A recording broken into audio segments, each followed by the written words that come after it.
patient with left-sided obstructive lesion like LVOT obstruction and hypoplasia of the transverse arch and small LV, in that case, this portion will be hypoplastic naturally. In that case, we cannot measure the transverse aortic arch diameter and should not be taken ascending aorta as a standard.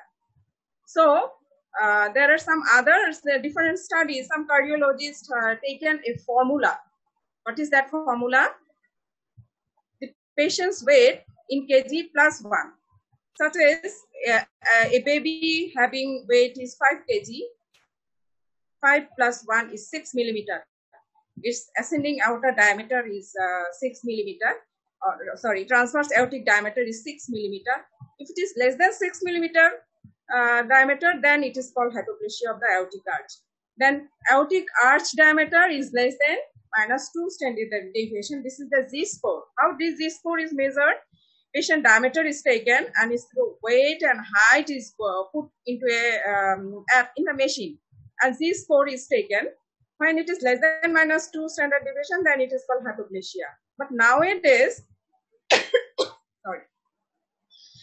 abdominal aorta diameter at the level of diaphragm is taken as a standard because the diameter of the aorta at the level of the diaphragm, descending aorta diaphragm aortic diameter correlates with weight and growth of the child. So it is nowadays descending aorta is taken as a standard for measurement of this hypoplasia to determine the hypoplasia of the transverse arch. When it is less than 50% of the descending aorta diameter, then it is called hypoplasia of the transverse aortic arch. Understand? Clear হয়েছে? শোনা যাচ্ছে? কোনো response নাই?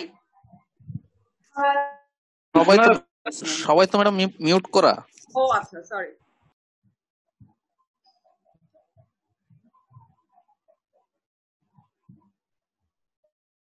Now,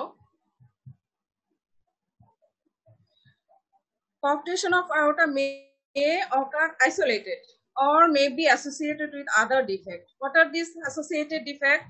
There may be intracardiac defect and intercardiac defect. What are the intercardiac defect? Commonest is the VSD.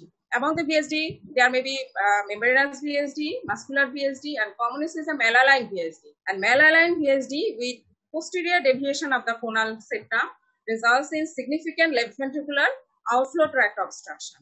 And other intercardiac associated defects are DTGA, without tricuspid atresia, aviseptal defect, and hypoplastic left heart syndrome. Coarctation is an important component part of hypoplastic left heart syndrome. Whole left side is hypoplastic. CCTGA and Taussig-Binn anomaly of the DORV. And Schoen complex. What is Schoen complex? It is the complex consisting of both inflow and left ventricular inflow and outflow tract obstruction. Inflow tract obstruction is the congenital MS. There is thickened dysplastic mitral. There is and short dysplastic chorda tendineae, angle chorda tendineae, single parachute capillary muscle, and also LVOT and coarctation of LVOTO obstruction and coarctation of aorta. All this together is referred to as a Schoen complex. And bicuspid aortic valve is also associated in 50 to 85% of patients with coarctation.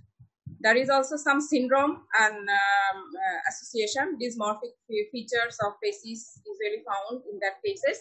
These are the Turner syndrome, Williams syndrome, and DiGeorge syndrome. And 35% in Turner syndrome, 35% associated with coarctation. And in syndrome, 25% cases are associated with coarctation of aorta. And extracardiac vascular anomalies are variations in the brachiocephalic artery anatomy, collateral arterial circulation, and very aneurysm of the circle of Willis. What are the brachiocephalic artery anomaly?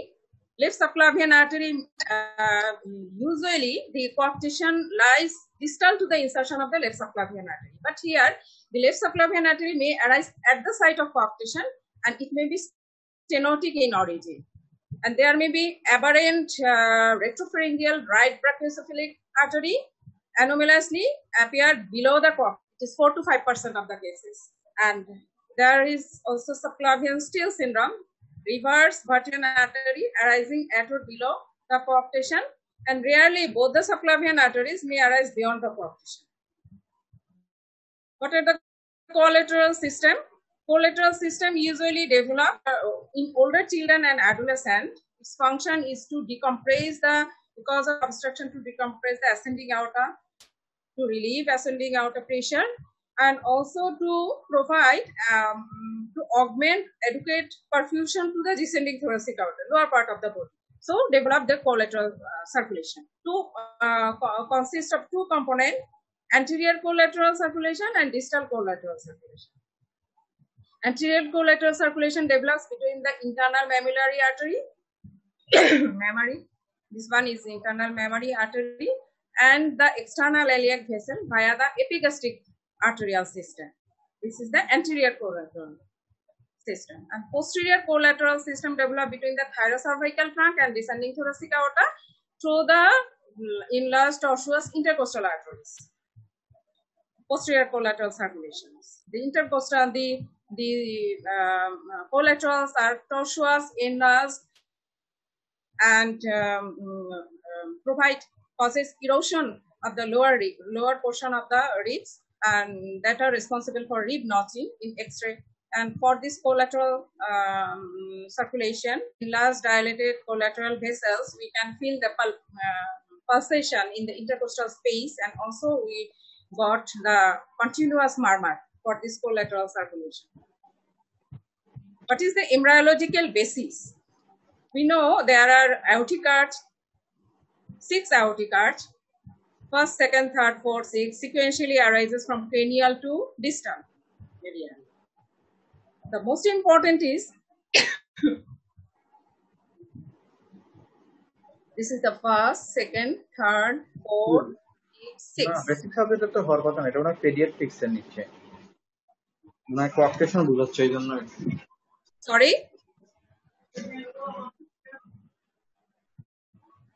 কিছু বলছো?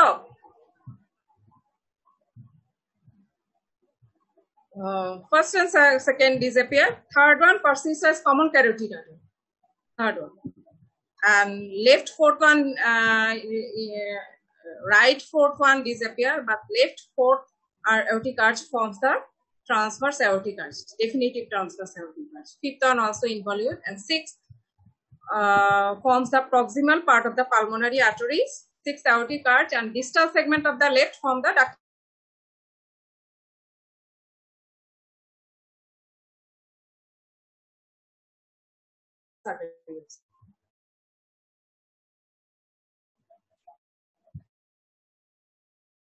So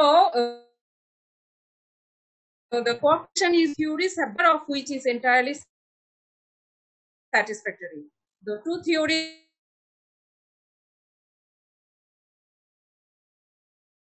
are ductal tissue theory and ductal tissue theory results from migration of the smooth muscle cell ductus to the periductal area. There is migration of the smooth muscle, ductal smooth muscle to the periductal aorta. And after closure of the ductus, this ductal tissue contracts and causes narrowing and coarctation of this portion of the aorta, and this is applicable only for the discrete stenosis.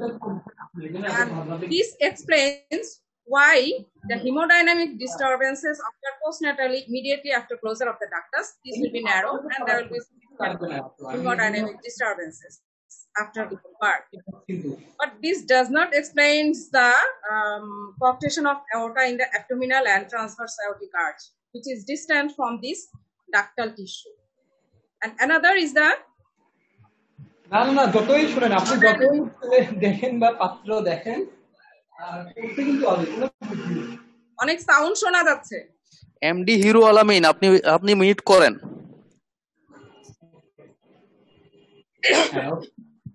Another theory is the hemodynamic theory. Hemodynamic theory, according to hemodynamic theory, no flow of reduced volume of flow of blood segment, there will be reduced flow. Reduced blood flow volume across the aortic segment, aortic artery. This usually occurs in some congenital anomaly, particularly the left-sided obstructive lesion, hypoplastic left heart, and mitral stenosis and aortic stenosis, bicuspid aortic valve. There will be reduced flow through the ascending aorta, transverse aortic arch, and no flow growth on that part. 7-6 কথা শোনা যাচ্ছে অনেক।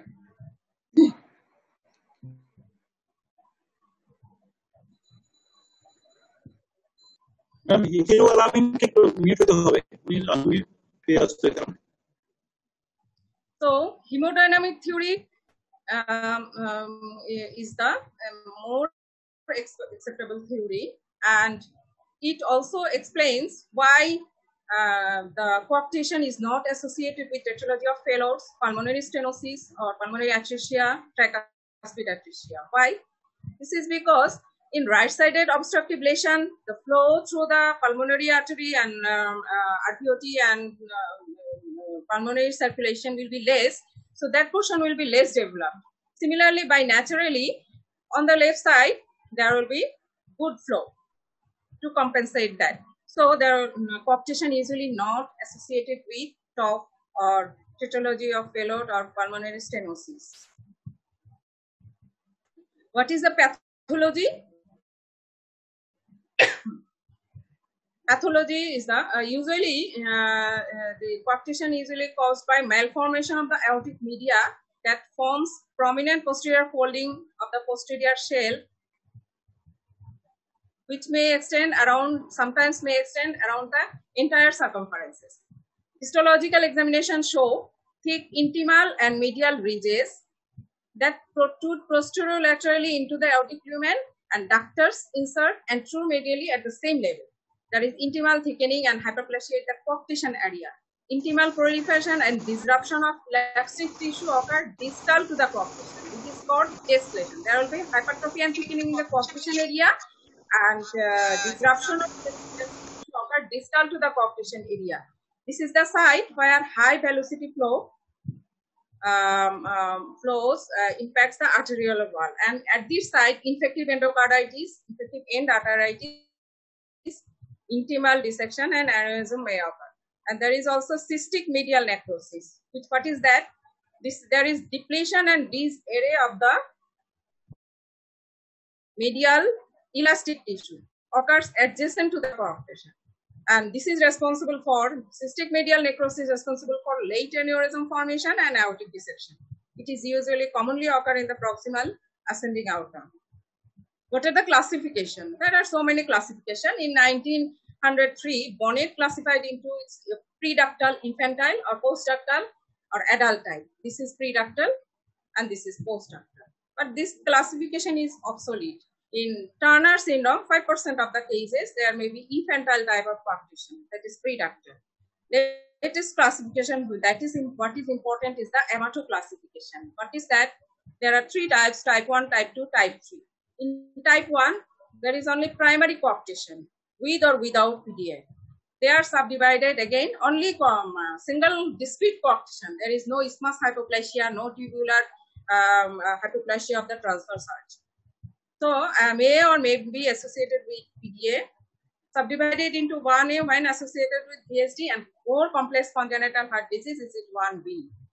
Type A is discrete coarctation along with isthmus hypoplasia. Type 2. There is, in type 1 normal isthmus, but type 2 that is isthmus. I showed previously in previous slide.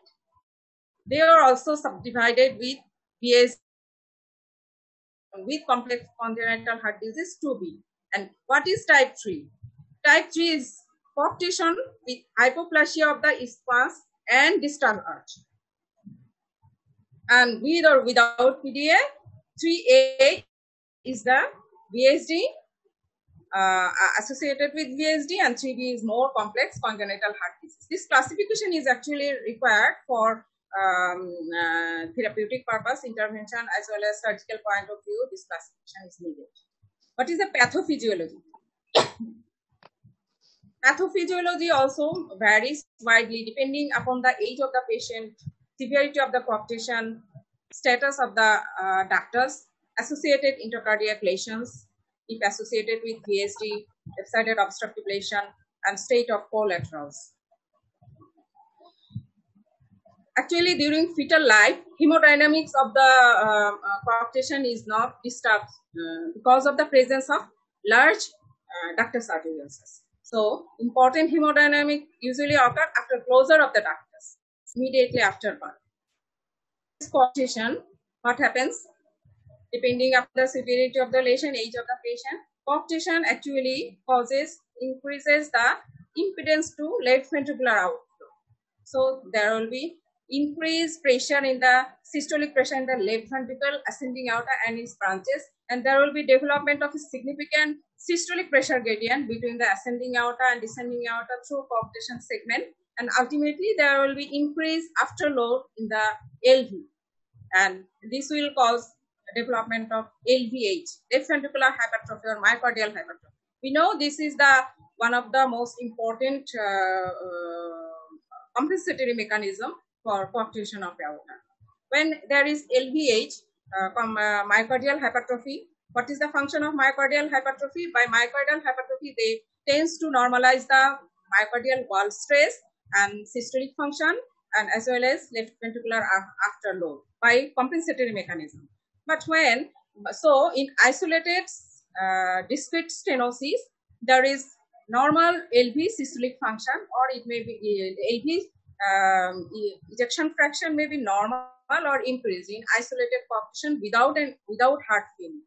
But when the coarctation increases progressively and becomes more severe, then there will be, particularly in young children, there will be left heart failure, congestive cardiac failure, and there will be decreased cardiac output, and ultimately stroke volume will be reduced and left ventricular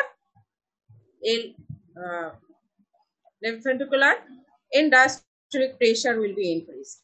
What are the consequences of left ventricular high left ventricular end diastolic pressure?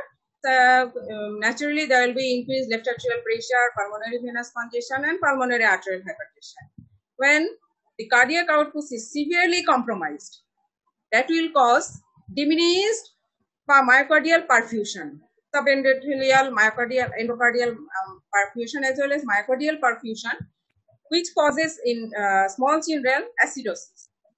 And there may be myocardial ischemia and fibrosis. And this subendocardial hypoperfusion may also occur. Long-standing coarctation causes aortic stiffness, which causes abnormal coronary blood flow, and ultimately there will be subendocardial hypoperfusion and increased afterload, prolonged systole, decreased diastolic perfusion, subendocardial hypoperfusion, myocardial hypoperfusion ultimately causes myocardial ischemia, fibrosis. There will be myocardial stiffness. When there is myocardial and stiffness, then there will be development of left ventricular. Initially, there is left ventricular systolic dysfunction, but long-standing cases of coarctation ultimately develop left ventricular diastolic dysfunction. Relaxation is impaired, which also, whatever the dysfunction, either systolic or diastolic, there will be increase in left ventricular end diastolic pressure, whatever the volume. Volume may be increased, and ultimately there will be increase in left atrial pressure, pulmonary venous congestion, compensatory mechanism occurring during the hemodynamic disturbances. Try to normalize the disturbances. After that, the left ventricular myocardial hypertrophy normalizes the wall stress and left ventricular afterload and maintain normal systolic function. There will be activation of the sympathetic nervous system, increases the heart rate, force of contraction, and third is the Frank-Starling mechanism. By Frank-Starling mechanism, they will increase the left ventricular end diastolic volume and helps to maintain stroke volume. So, I have told that whatever this dysfunction, there will be diminished stroke volume of left ventricle, increased left ventricular Industrytic pressure, left atrial pressure, pulmonary venous congestion, pulmonary arterial hypertension, diminished myocardial perfusion, which may cause metabolic acidosis. Metabolic acidosis further depresses the myocardial contractility. But why in young infants present, young infant presents with congestive cardiac failure and LV systolic dysfunction in early stage? This is because the neonatal myocardium is relatively immature, is relatively ineffective in using all these compensatory mechanisms. There is no activation of the sympathetic, not adequate activation of the sympathetic nervous system because there is neonatal myocardium lacks normal sympathetic innervation as a result of decrease in the sympathetic beta receptor density. And their myocardium is poorly compliant and less able to preserve the stroke volume via Frank Starling. And with severe coarctation, left ventricular pressure overload increases rapidly without giving any time for myocardial hypertrophy to develop. So all these factors making this myocardium vulnerable to hemodynamic disturbances. So congestive cardiac failure and LV dysfunction is the common feature in the early weeks of the life. What is the mechanism of hypertension? We know there is upper limb, upper extremity hypertension occurs in completion of aorta. There may be exact mechanism is actually not known, but there are some factors related. These are maybe due to mechanical obstruction. There may be activation of the renin-angiotensin mechanism. Why?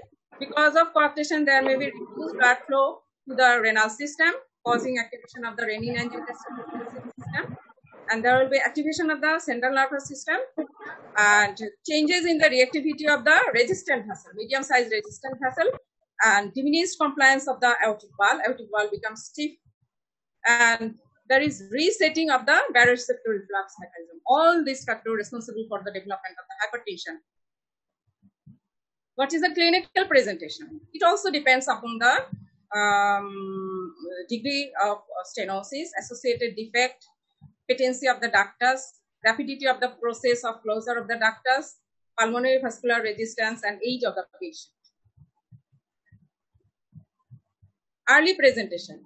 Young infant, neonate, and early infancy usually presented with poor feeding, tachypnea, lethargy, and progression to overt congestive cardiac failure, and patient may present with shock, acidosis. There may be multi-organ system failure, renal failure, necrotizing enterocolitis due to bowel ischemia. Even death may occur if emergency medical and surgical treatment is not started immediately. And usually the neonate when presented, this patient usually appear well prior to hospital discharge, and deterioration usually coincides after closure of the ductus arteriosus. And what is the late presentation? In childhood, usually the children are asymptomatic. There may be upper extremity hypertension or murmur that is usually identified incidentally during evaluation for other causes. Adolescent adult also asymptomatic, reduced femoral pulse, murmur, hypertension. There on query, patient may complain of intermittent claudication of the lower limb with exercise, and also frequent headache, may complain of frequent headache. There may be epistaxis, and rarely there may be these symptoms of congestive cardiac failure, intracranial hemorrhage, dissection in late presentation adult. So on physical examination, patient usually presented with congestive cardiac failure. There will be, child may be irritable, pain, and there is tachypnea, tachycardia, diaphoresis. All are features of congestive heart failure, hepatomegaly, and edema. There may be differential cyanosis. Why there is differential cyanosis? In neonate, there may be high pressure in the right side, dominance on the right side. So cyanosis may appear in the lower limb due to right to left ductal shunt. The most important is the discrepancies in the arterial pulses and systolic blood pressure between the upper and lower extremities. This is the hallmark of the physical findings in population of the aorta. These discrepancies, this detection of the pulse and blood pressure discrepancies may be difficult in several circumstances. What are those circumstances? And when the coarctation pressure gradient is minimal. When coarctation pressure gradient may be minimal, if infant present with heart failure, diminished cardiac output, severe left ventricular failure, and if patient associated having a large patent ductus arteriosus, and also in mild coarctation, there will be minimum coarctation, minimum gradient. And this pulse detection and blood pressure detection of the pulse and blood pressure discrepancies also found in variation in the brachiocephalic anatomy. I told what are the brachiocephalic anatomy? The left subclavian artery may arise at the site of the coarctation. So, and at that site, it is also stenotic. So, what will happen? Normally, the pulses are more prominent and systolic pressure is high proximal to the coarctation. Here, upper limb will be pressure and pulses will be high in the upper limb and pulses diminished in amplitude in the lower limb distal to the coarctation, and there will be low pressure. But in anomalies of the left subclavian artery, here the pulse will be diminished in amplitude and also pressure will be low in the left arm, only high in the right arm. That is because left subclavian artery arises from the at the site of the coarctation, and it is stenotic origin. Another anomaly is the anomalous origin of the right subclavian artery below the coarctation. It also produces the diminished amplitude of the pulse and blood pressure or absent right brachial pulse. In other limb, it will be high and there will be significant bounding pulse will be palpable. So, all the pulses, femoral pulse, popliteal, posterior tibial, arteriodorsales pulses will be weak or absent in contrast to bounding pulses in the arm and carotid vessels. And so we should palpate radial and femoral pulses simultaneously to detect any radiofemoral delay. And blood pressure should be measured in both arms and at least one leg. A pressure differences of more than 20 millimeter of mercury is actually considered significant gradient for detect the coarctation. What we will find when precordial examination? The on palpation, apex beat is heaving due to left ventricular pressure and volume overload. And a systolic thrill may be palpable in the suprasternal notch. This is due to coarctation. And precordial thrill, systolic thrill found, but precordial thrill is unusual in isolated coarctation, may be present when they are associated with intracardiac lesion like PSD, ASD, VSD, AS, and PDA. In older children and adolescent, there will be pulsation of the prominent collateral artery in the intercostal area and between the scapula posterior. On auscultation, first and second Howard sound will be normal. P2 may be loud if there is pulmonary arterial hypertension. And there is a ejection systolic click, constant ejection systolic click at the apex will be audible by the, due to presence of bicuspid. And there are several murmur.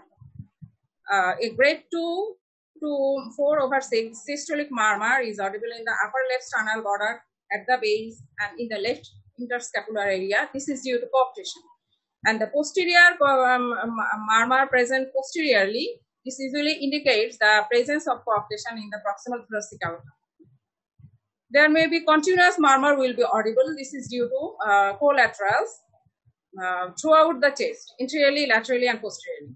And murmur due to associated lesion. If patient associated with VSD, there may be pansystolic murmur. And if there is associated with aortic stenosis due to bicuspid aortic valve, there may be ejection systolic murmur or pansystolic murmur also present due to MR, and mid-diastolic murmur due to MS may be audible. And finally, gallop rhythm may be heard in congestive heart failure. In severe congestive heart failure, no murmur will be audible except the gallop rhythm. So, just to recapitulate, during fetal life, we can see by fetal echo there is right heart dilatation. And neonates will presented with duct-dependent circulation. Infant, early infancy, congestive cardiac failure, left ventricular systolic dysfunction usually. And childhood, They are asymptomatic. There may be hypertension. And adult also. Adult may also present with cerebrovascular accident. Laboratory investigation for neonate and early infancy, we do some septic workup, total blood count, urine analysis, and we also do electrolyte, blood urea nitrogen, and creatinine, blood glucose, and measure arterial blood gases because the child may develop acidosis and serum lactate level. And for older children who present with hypertension, we do urine analysis, serum electrolytes, creatinine, and glucose. What are the imaging modalities? The X-ray chest, echocardiography, CT angiogram, and also MRI, and conventional rotational angiogram. What are the findings? There is actually no specific findings for diagnosing the coarctation, but this may be supportive. In young infant, usually neonate, there is right dominance, so there will be RVH, right axis deviation. Older children usually presented with left ventricular hypertrophy and left axis deviation, and there may be sign of LV ischemia, strain pattern of ST segment with T-wave inversion. There may be ECG may be normal in 20% of the cases. What are the X-ray findings? In neonate and early infancy, it's a non-specific finding found in X-ray. Marked, there may be cardiomegaly because this is because of patient presented with congestive cardiac failure and increased pulmonary vascular marker. This is also due to increased pulmonary blood flow due to PSD, and there may be left ventricular failure and pulmonary venous congestion in mitral stenosis. But important X-ray findings found in older children and adolescents. Rib notching usually not found less than 5 years of age. Heart size in older children and adolescents, heart size may be normal or slightly increased, and there is a classic 3 sign. This 3 sign is due to proximal dilatation, distal dilatation, and indentation of, produced by narrowing of the coarctation.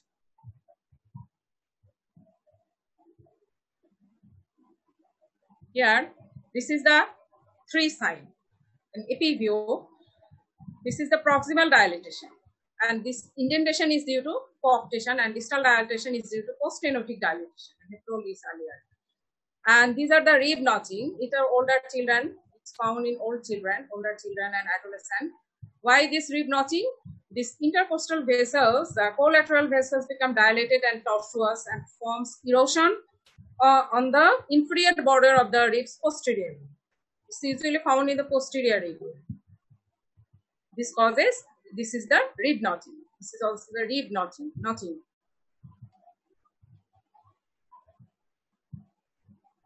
And another, it's a findings is an reverse 3 sign or E-shaped indentation, which is done by X-ray barium field esophagus on lateral view, which is left anterior oblique view. As this is due to indentation on the esophagus by the dilated aorta and above and below the coarctation.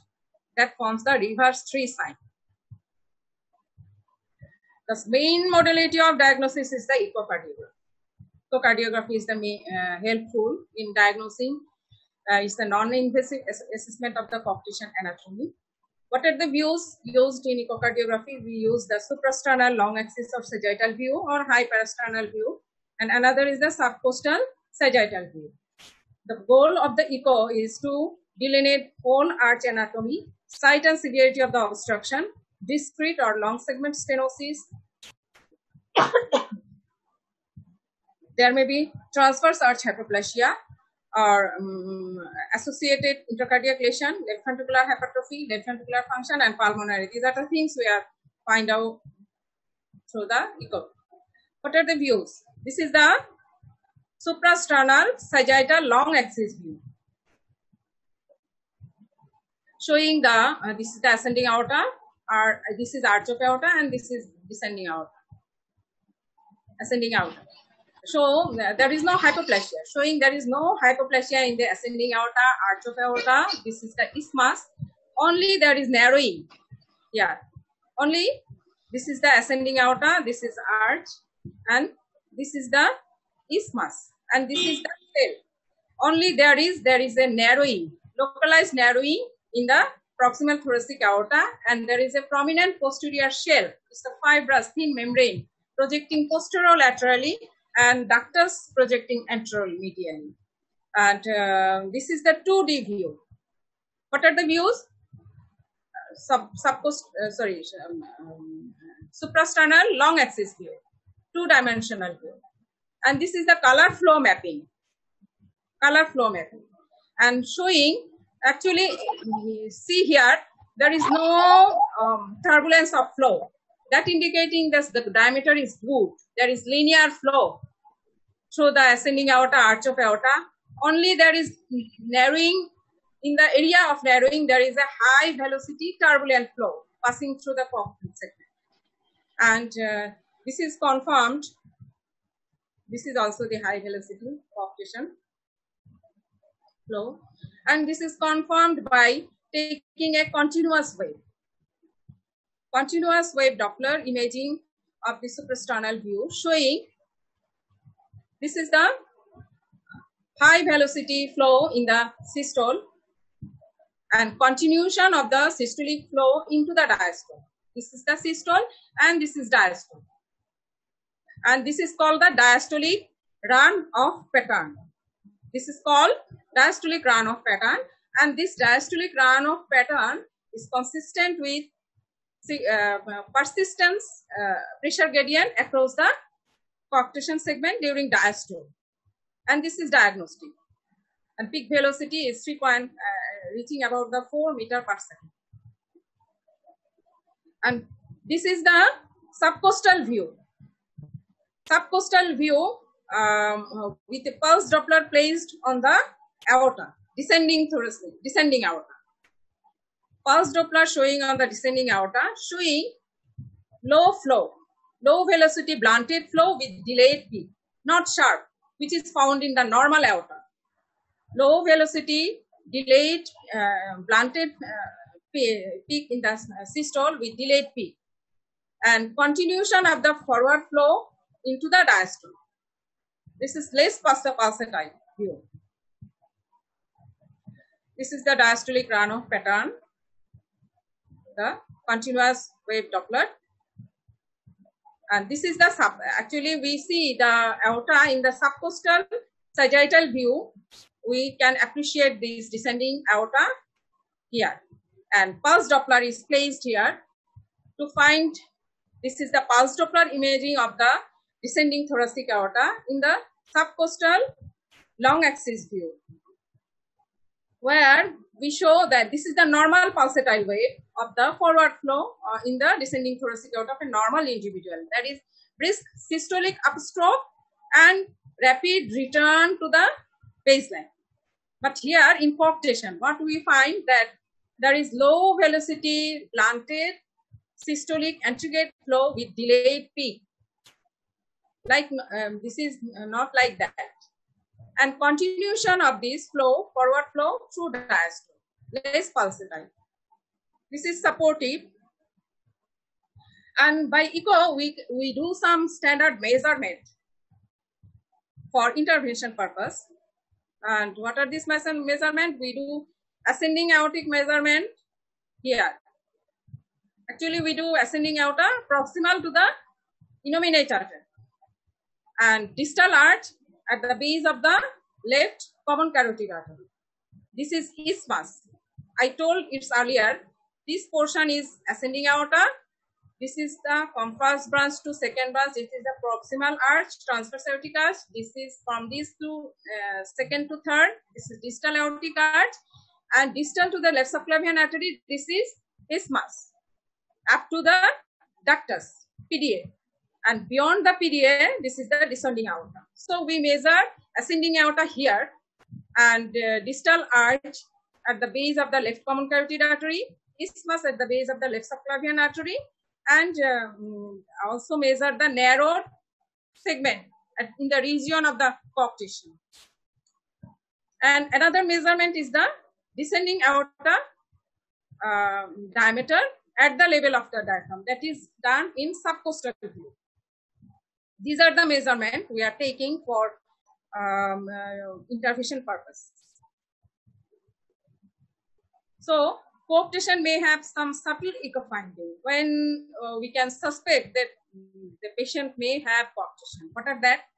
Low velocity abdominal aortic pulse Doppler, unexplained mitral regurgitation, unexplained LV dilatation, left ventricular hypertrophy, left ventricular dysfunction, unexplained pulmonary arterial hypertension, high velocity MRZ, and mild flow gradient, flow acceleration across the mitral valve and aortic valve. Due to obstruction, there may be a flow acceleration along the mitral valve and aortic valve. So mild gradient may be found.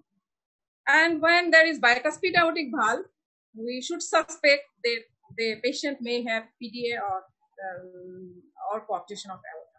These are the indirect evidence. And we can show the LVH, left ventricular dysfunction, LV dilatation. We can appreciate this through M mode. And other things, the MR, pulmonary arterial hypertension, that can be appreciated through apical 4-chamber view or from pulmonary artery PRZ. This is the another. And CT scan MRI. Actually, CT scan is required. MRI is required for older children, adolescent, who echo window is very poor to confirm diagnosis. Catheter is not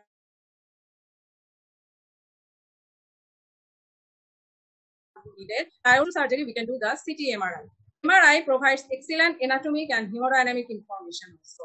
Pressure gradient across the coaptation and flow or aortic flow. We can assess the aortic flow gradient and also gradient across the coaptation. It is also useful in older children, adolescent, or postoperative patient to assess residual arch obstruction, arch hypoplasia, or formation of any aneurysm.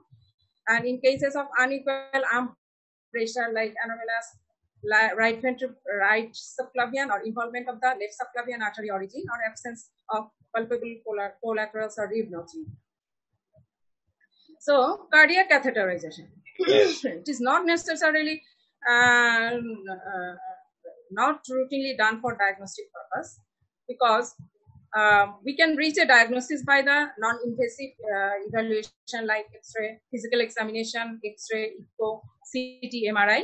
By these non-invasive methods, we can reach a diagnosis. But there are some conditions which may arise some questions associated long segments narrowing or tubular hypoplasia of the transverse aortic arch or associated intracardiac defect like VSD, left-sided obstructive lesion. In that case, we can do the cardiac catheterization.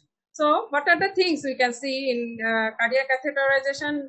Same to define the anatomy, location, severity of coaptation, discrete or long segment stenosis, or there is any hypoplasia of the transverse arch, aortic isthmus, or anomalous brachiocephalic artery, status of the ductus arteriosus, presence or extent of collaterals, associated intracardiac lesion, and also pulmonary arterial hypertension and pulmonary vascular resistance. We do both right-sided and left-sided catheterization is done. By right-sided catheterization, pulmonary artery pressure, capillary waist pressure, and pulmonary vascular resistance is measured. And left-heart catheterization is done to measure the left ventricular systolic pressure and left ventricular end diastolic pressure, and also pressure gradient across the left ventricular outflow tract and coaptation.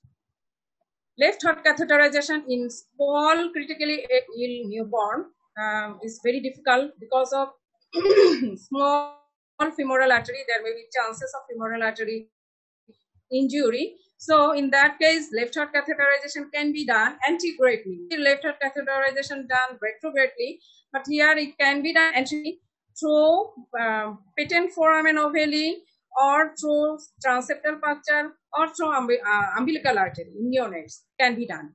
So if pressure gradient is more than 20 millimeter of mercury, it is significant, taken as significant. But there are some conditions, this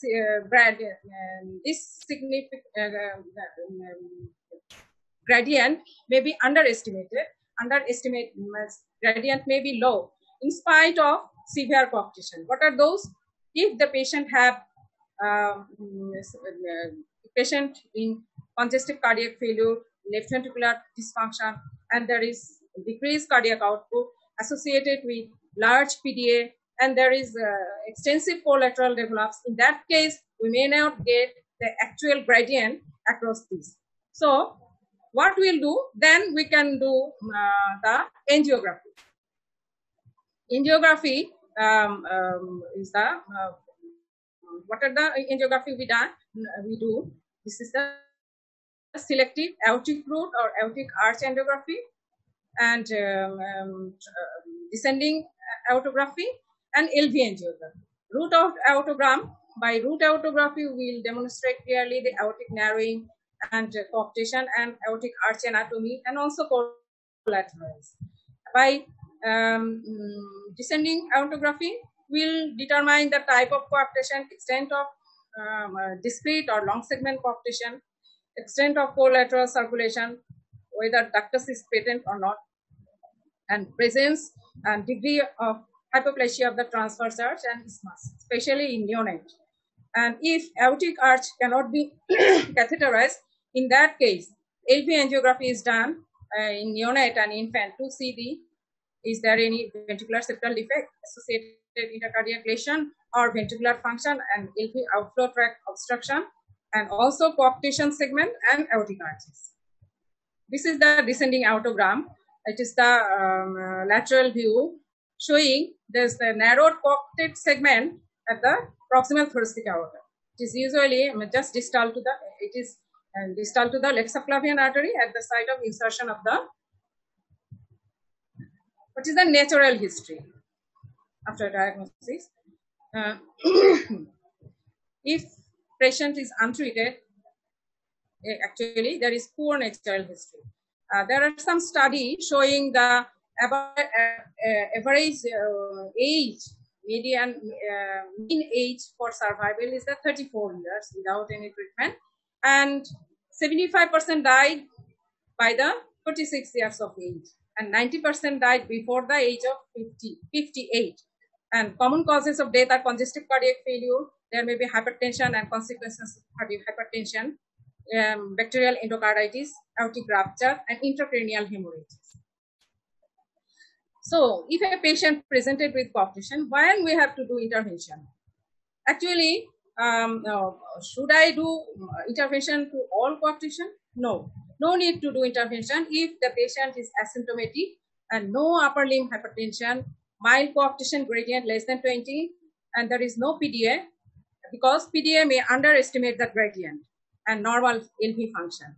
So, indication is that when the patient is symptomatic, present with heart failure, LV dysfunction, there is upper limb hypertension, significant gradient about 20 millimeter of mercury or more. So, at that time, we will do the intervention. This is the graphical, this is the table showing what are the age management of the coarctation. If patient presented with severe coarctation, in neonate, what we'll do, usually presented with shock-like stage, at that time we'll do intervention first. What intervention? Prostaglandin infusion, and followed by surgical repair. If LV function is poor, then we may do, because at that time surgery may risk the life. So at that time balloon dilatation can be done as a palliative tool, but this is not recommended for neonate. Surgery is the option. But in children, we can do older infant and children, balloon dilatation is the treatment of choice, and that is done during cardiac catheterization, along with cardiac catheterization, and salve surgery is nowadays avoided in this group. And in adult, balloon dilatation is the treatment of choice along with stenting. If it is also depends upon the size of the child. If less than 30, then balloon dilatation. More than 30, we can do the stenting. So, in neonate, basically, the neonate presented with severe congestive cardiac failure with shock, that is the duct-dependent circulation actually. So, to keep the ductus patent, we start immediately initial stabilization with prostaglandin E1 infusion, started immediately to maintain the ductal patency and to improve the perfusion of the descending thoracic aorta. And at the same time, intensive measure regarding should be taken regarding an ionotropes, diuretics, and oxygen should be started, and metabolic disturbances like acidosis, hypoglycemia, hypothermia, anemia should be promptly detected and aggressively treated. Otherwise, it will hamper or affect the outcome of the intervention. And if necessary, ventilation should be started. And after stabilization should be done, surgery should be done on urgent basis. What surgery? Resection end-to-end anastomosis, or extended resection end-to-end anastomosis, or subclavian flap autoplasty. These are the surgical management. This is the conventional treatment for most of the patients with coarctation. And in neonate, we do surgery emergency basis, but in older children, it is elective. Why elective? Elective is usually done at 2 to 3 years of age. Why 2 to 3 years of age? Why not before that? Because there is increase. There are two considerations. Is there? One is there is increased incidence of restenosis if repair is done before 1 year of age, and if repair is done later in adolescent period, there will be increased incidences of residual upper limb hypertension and atherosclerotic cardiovascular disease. And why at 3 years of age? Because after 3 years of age, restenosis is uncommon because the normal thoracic aorta attain its 55% of this final adult diameter by 3 years of age. Majority of the growth occur by 3 years of age. So after 3 years, if we do any intervention, there will be no restenosis. But before that, we can, if we do a balloon or surgery, there will be high chance of restenosis. And so surgical procedure are resection, extended resection, and end-to-end anastomosis, prosthetic patch autoplasty, subclavian flap autoplasty, bypass graft between the ascending and descending aorta.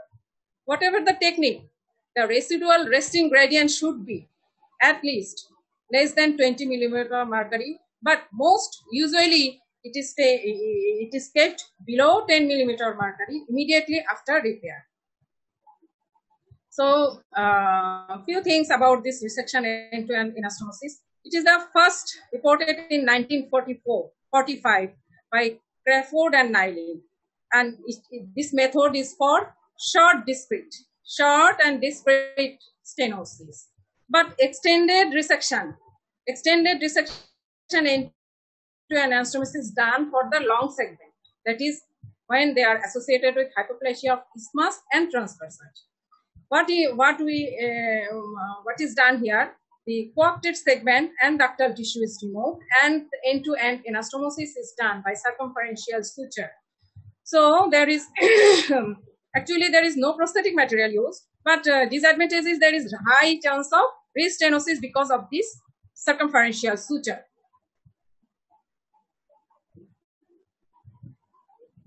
But in extended end-to-end anastomosis, there is less chance of development of restenosis. And second one is the prosthetic patch autoplasty. This is also introduced in 1961 by Vostulti. What is done here? Here, a longitudinal incision is given over the coarctation segment. And longitudinal incision is given here, extending from the proximal part of the left subclavian artery up to the post-stenotic dilatation area. And this is enlarged and they covered with a patch of Gore-Tex or Dacron patch. Posterior wall is normal and it is sutured. And it is recommended for children older than 2 years and younger than 16 years. What is this advantage? Advantage is it is done for long segment, and there is avoidance of circumferential suture, so there is less chance of development of restenosis, and as there is native aorta present posteriorly, so it will grow better. Disadvantage is there may be incidences of aneurysm formation, late aneurysm formation, and as there is ductal tissue is low left, and there is use of prosthetic material. Subclavian flap, it is used in neonate, and it is commonly used for as a surgical technique. It is introduced in 1966 by Waldhausen and Narold, and here subclavian artery. This is the left subclavian artery. Sorry, this is the left subclavian artery. This is transected and distal portion is ligated, and proximal portion, this proximal portion here, there is a long incision is given along the lateral border up to extended up to the over the cocktail segment up to the post-stenotic dilatation, and this proximal subclavian flap is turned down over the incision area, and it will form the roof of this suture over the area. It will form the roof of the coaptation area. And it is also used for long segment coaptation with isthmus hypoplasia. And advantage of subclavian flap is as there is use of native vascular tissue, so growth will be better. There will be less chance of stenosis as there is no circumferential suture and there is no use of prosthetic material. But disadvantage is as it sacrifices a major artery, left subclavian artery, there will be reduced growth of the left arm, or there may be intermittent claudication of that arm. This is the bypass graft. Bypass graft actually bridges between the ascending aorta and descending aorta. What are the indication? More older age children, more than 16 years, because if we do it in younger children, as the child grown up, this graft will not grow. So it needs revision subsequently. And what are the other indication? Complex long segment coaptation, associated aneurysm, recurrent coaptation, and if anastomosis is under tension. So it is first introduced in 1951. He used aortic homograft for this graft. Uses seam species homograft. But subsequently in 1960, Morris, Cooley, and Crawford described use of Dacron prosthetic interposition graft. And disadvantage is prosthetic material. As this is prosthetic material, it will not grow and may become calcified and narrow with time. What are the complications of surgery? Complication of surgery is recoaptation or residual coaptation. Paradoxical hypertension. Postoperative paradoxical hypertension is the most important complication. There may be spinal cord injury or paralysis. Spinal cord injury because of aortic cross-clamping causes reduced blood, severely compromised blood flow through the spinal artery, and also develop the spinal cord injury and paralysis if collaterals are poorly developed. Other complications are recurrent laryngeal nerve injury, left arm ischemia, aneurysm formation, chylothorax, phrenic nerve palsy, stroke, or bleeding and infection. The balloon angioplasty. This is the common we use commonly for treatment of the coaptation. This is first demonstrated for neonatal coaptation in 1982, and it is also used for discrete coaptation with poor collateral formation, and it is the treatment of choice for recurrent postoperative coaptation. Because in recurrent postoperative coaptation, reoperation is very much difficult because of a significant development of the scar tissue. So reoperation is very difficult. So treatment of choice is the balloon angioplasty. And what are the other indication? If patient have major systemic illness, and in case of redilatation of the stent.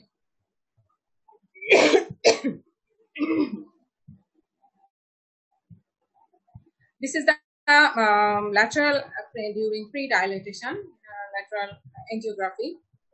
Descending aortography is done, showing the narrow segment at the coaptation area, and there is post-stenotic dilatation. These are the branches of the aortic. And so after balloon introduced through catheter, and balloon is dilated, it expands this narrow segment, and after that the pressure gradient is reduced less than 20 millimeter of mercury. How balloon angioplasty act? Mechanism is by producing linear intimal and medial tear at the coaptation site and also in normal aorta. Advantage of balloon angioplasty over surgery is it is less invasive, alternative to surgery. It is less invasive.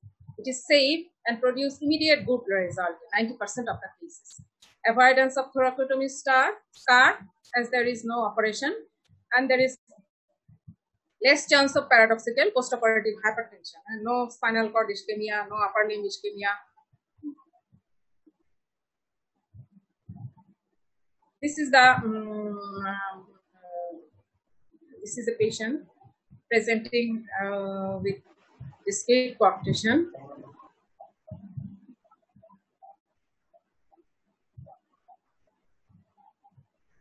Descending aortogram showing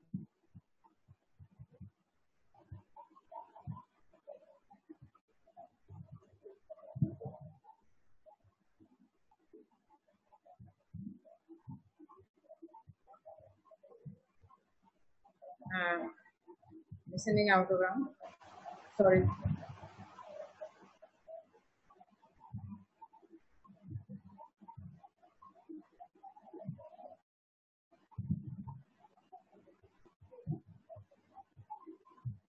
Showing the narrow segment across the, there is a coaptation in the proximal thoracic aorta, and these are the collaterals. And this is the balloon introduced through the coapted segment and it's dilated. And after balloon dilatation, this is free. And this is after dilatation of the balloon. You see,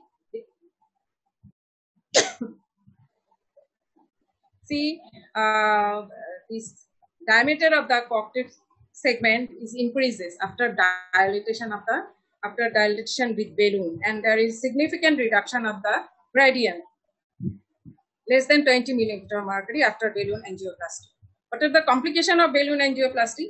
Residual or recurrent stenosis. And residual and recurrent stenosis by balloon angioplasty, it is greatest in newborn. So in neonate, we can't do the balloon angioplasty because restenosis is high. But in older children, it is 7 to 12%, similar to surgery. And other complications are as aortic dissection or rupture, aneurysm formation at the dilated site. There may be femoral arterial complication, injury, thrombosis, femoral artery hemorrhage, and by femoral artery injury and thrombosis injury can be reduced by using low profile balloon and by using small sized angioplastic catheter.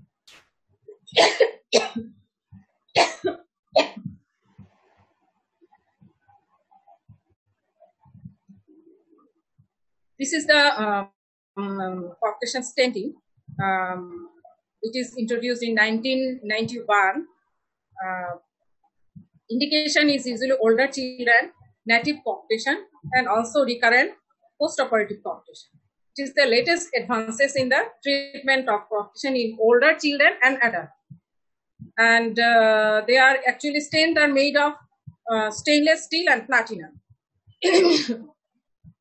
Stenting criteria: age above 10 years and weight above 25 to 30 kg.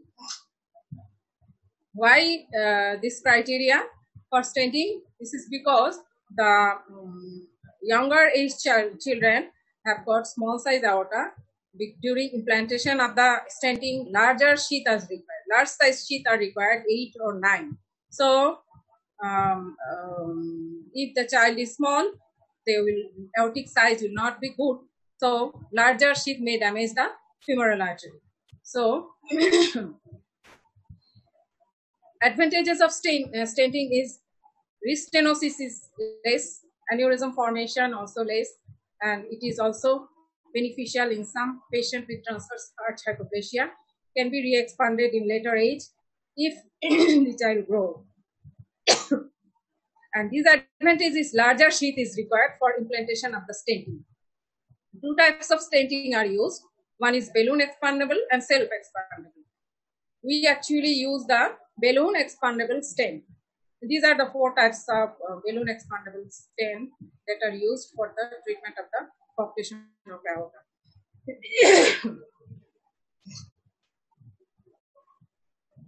Here, this is one patient, Tayeba, 5.5-year-old. She actually presented with PDA, and we did the PDA stenting.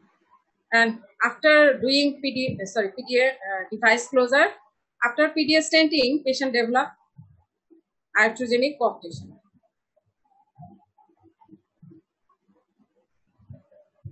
You see, this is the PDA device, and because of the device skirt, there is coarctation.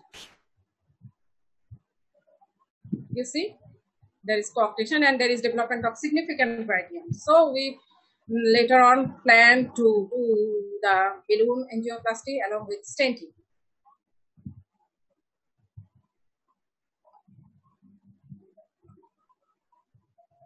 You see, this is the balloon. By balloon, it is dilated. And here, we implanted this is stent. You see, here, the stent is implanted at the region of the coarctation area, and there is coarcted portion is dilated by implantation of the stent, and there is significant reduction of the coarctation brachium after implantation of stent. And few things about one of the most important complication of the postoperative paradoxical hypertension. What is that?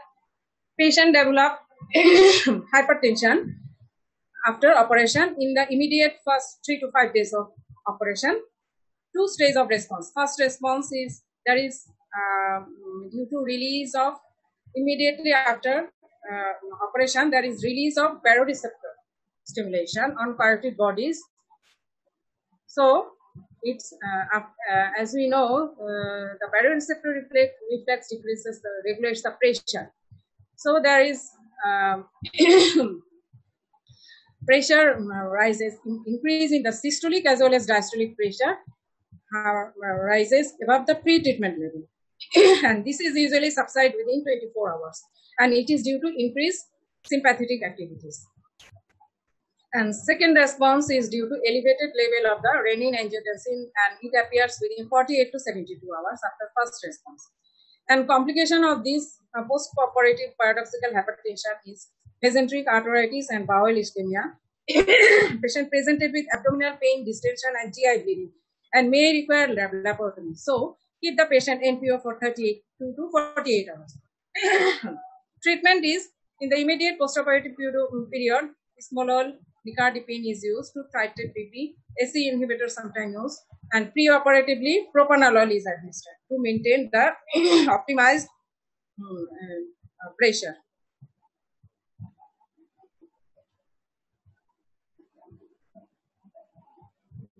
What is pseudocoarctation? It is a rare condition resulting from congenital elongation of the aortic arch.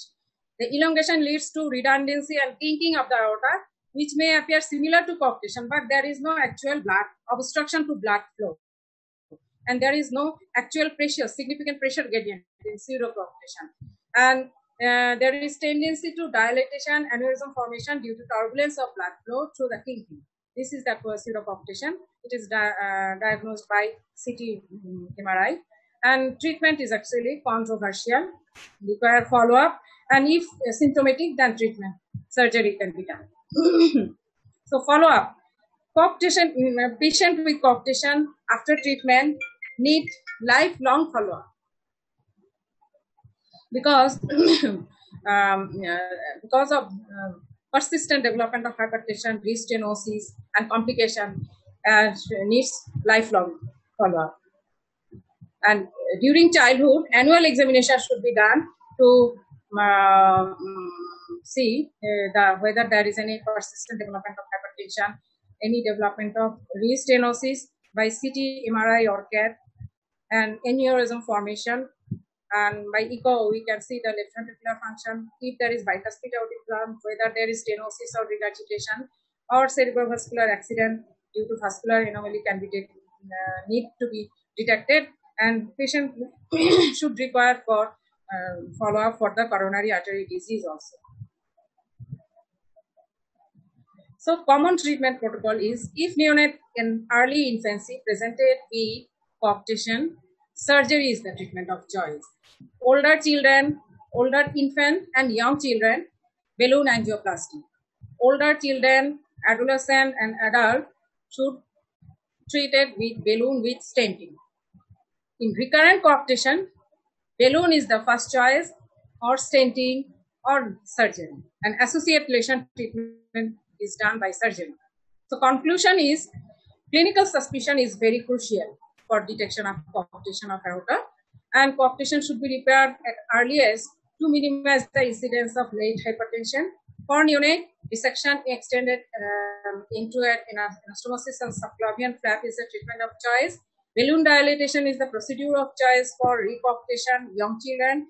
In recoarctation, if balloon dilatation is unsuccessful, in that case, patch aortoplasty or bypass graft. And patch aortoplasty is done for children more than 2 years. For children 2 to 16 years, bypass graft. Direct stenting is the procedure of choice for grown-up children. And complex coarctation is single stage or staged operation. Thank you.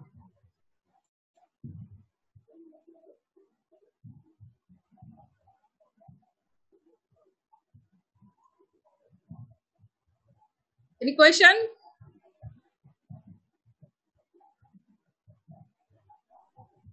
Am I audible?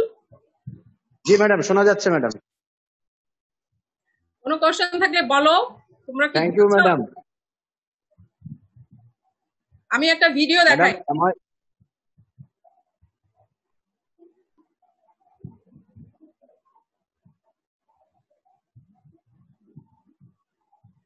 একটা video বাদ পড়ে গেছে, ভিডিওটা দেখাচ্ছি।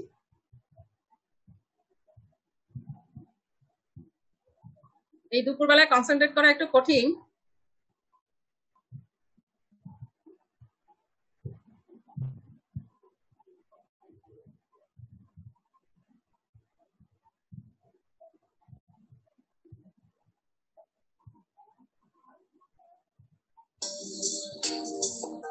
এই ভিডিওটা দেখো, echo video. This is the suprasternal long axis view showing ascending aorta, branches of the transverse arch, and descending aorta. This is the coarctate area. There is, you see, there is a shelf here. This is the coarctate segment. Look, this is the shell. This is the shell, posterior shell.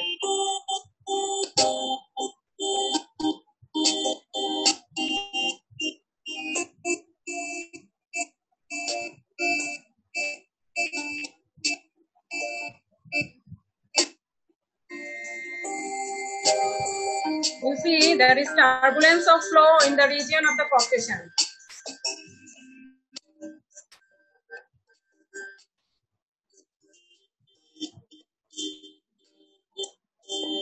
This is the left carotid artery, left subclavian artery, and this starts flow acceleration at the descending thoracic aorta end. This is the diastolic runoff pattern of the continuous way placed on the coarctate segment of the suprasternal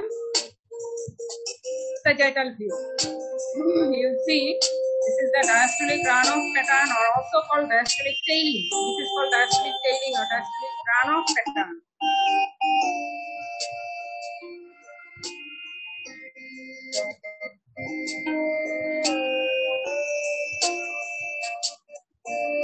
This portion is diastole. This is diastolic tail or runoff.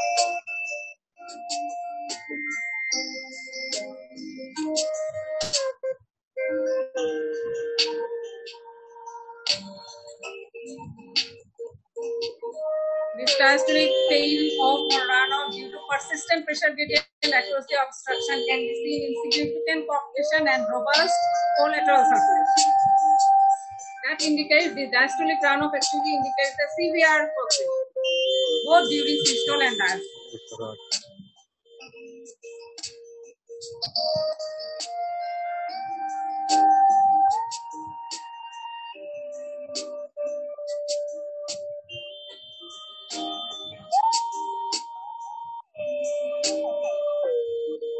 These are the condition I have told already. And this is the subcostal sagittal view. You see, this is the descending outer flow.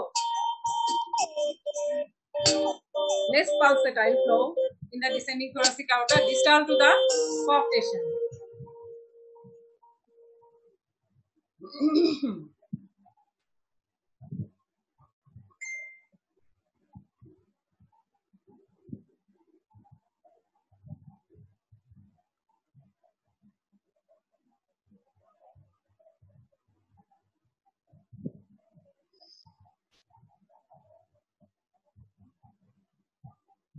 So, কারো কোনো question থাকলে বলো।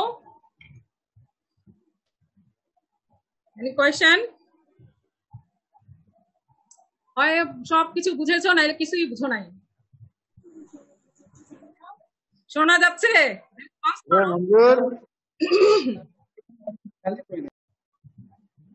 কারো কোনো question আছে? Question থাকলে বলো।